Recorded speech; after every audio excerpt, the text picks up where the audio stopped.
Okay, this is the fourth lecture of the advanced semester. We are going to be covering advanced stalls. So just to recap on what we learned in the previous semester, we learned about the beginner stalls, mainly bird, nightingale, and handle. We also talked about ring stall right here. We also talked about wing. I didn't go much in depth with wing because it's also advanced, but these stalls just take practice. So the more you practice at these stalls, the better you'll get at them. But I'm going to be covering more of wing, stilts. The stilt is an atama grip. It's going to be resting the cup on the bevel, just like a bird, but you're holding the tama instead. Same thing, nightingale, but we're holding the tama instead. That's an inward stilt. Perfect. So we're going to be covering those. First, we want to be able to have airplane down. If you can't do airplane, almost 100% at this point, you probably shouldn't be learning stilts. I'm not one to say like what you can do or what you can't do, but it's just going to be more difficult. So you might as well learn how to do airplane before you can do stilt, because it's more of a fundamental trick. You're going to use airplane more than you're going to use stilts. Depending on your style. If you go watch Nick Gallagher, he is probably the best player I've ever seen with stilts. So if you watch some of the stuff he does, you're probably going to want to learn stilts.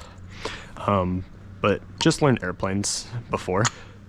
They're not as difficult at this point of your journey if you're advanced. So just make sure you're able to do airplanes. It's going to be that same rotation. We are just going to focus on catching it in front of the spike for a stilt, like that. That's our stilt. It also helps if you have a broken in bevel. This is probably my most broken in tama, so it stalls very good. Like, I don't even have to wet it. And we can do flips. All right, so that's a stilt. A tip for this is your grip. Because the spike is going to be back here, you don't want your thumb to be up here because the spike's going to hit your thumb. Thank you.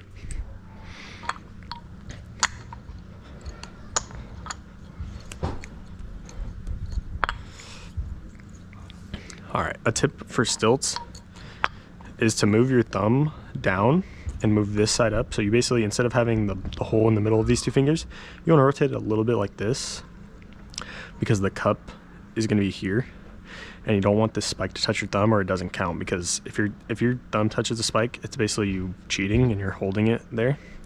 So this thumb has to be down here and your grip has to be rotated a little bit. And I'll show you with the other stilt as well, the inward stilt. So inward stilt is going to be on this side, and it's going to be the opposite. So we have to move our thumb down, or thumb up, sorry, a little bit, and our pointer fingers down so we can catch it.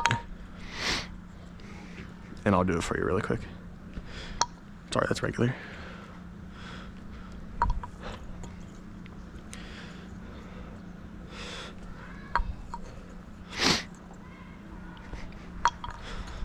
If I can get it. Okay, there we go.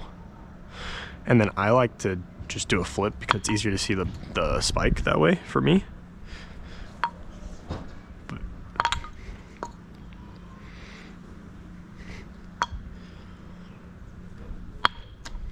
Or not.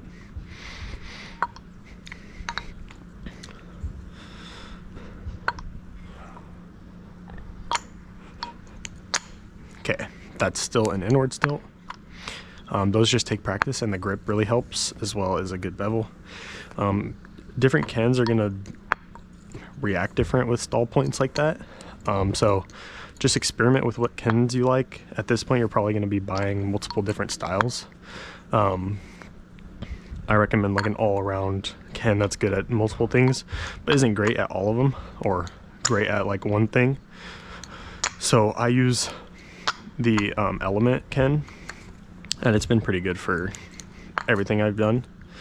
And it's not like exceptional in one area, but it's all around just good for beginners. So I recommend this Ken for all beginners. Now going on back to wing. Like I said before with the straight pull-up, we want to keep the bevel on the ground in previous semesters that we talked about. So this pull-up is really important, and keeping the Ken still, and also having this bevel. In the previous video, I wasn't even able to land it on the video. And that's because the maple sticks better for some reason than ash. Like the ash wood on some tamas is kind of slick and it's hard. This stuff is kind of soft and like broken in, so it grabs better. So that's a wing. You can do wing on this side. You can flip your hand around, wing on this side. There's also no hole wings. It's a balance trick. I can't do it, but there's so many balance tricks that you can start learning, and these are where you can really show your like imagination and your own style. If you watch Casey Henson, he's really good at these. Edwin Tickner is really good at these. So I would go watch some of those guys and pick up on some of their style and then create your own style, and that's how you become your own player. All right, so just to recap the stalls that we went over today, we went over stilt, we went over inward stilt, sorry, that's regular stilt. We went over inward stilt, we went over inward, we went over inward stilt, and we went over wing. Let me land it, please. And we went over wing.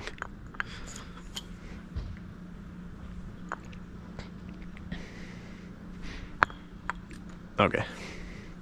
All right, and that's gonna be it for our advanced stalls. I'm gonna cover juggling the stalls a little bit in our Tama control video. It's really advanced. It's basically where we're gonna control the Tama to be able to maybe juggle to a bird, or basically just throwing the Tama to a stall,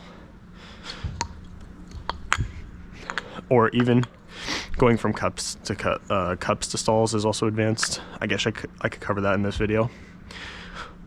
So just like when we are landing in cups and we want to be able to see the hole the whole time, and we're flipping to stall points. So this is how I would practice. Just keep going to different stalls from big cup, and then once you're comfortable with this,